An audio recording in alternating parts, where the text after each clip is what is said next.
বারবার মাইয়া হওয়ার কারণে সংসারটা ভেঙে গেল। মাইয়াও আবার দেয় কেডা, পোলা আবার দেয় কেডা, সব কিছুই তো আল্লাহর হাতে, তাই না?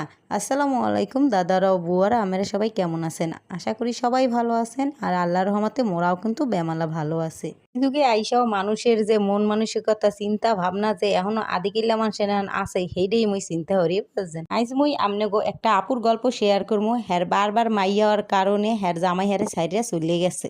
আপনারা যদি গল্পটা না শোনেন হলে বিশ্বাসই করতে পারবেন না বেডা মানুষ এত খারাপ হয় কেমনে। মুই প্রথমে শূন্য তো বেমালা অবাক হইয়া গেছিলাম, বুঝছেন?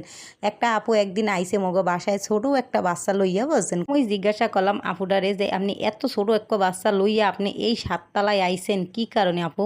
মগো বাসা কিন্তু একেবারে টপ ফ্লোরে, মানে 7 তলায়, বুঝছেন? মোর খারাপ লাগছে সেই কারণে মুই জিজ্ঞাসা করলাম, বুঝছেন?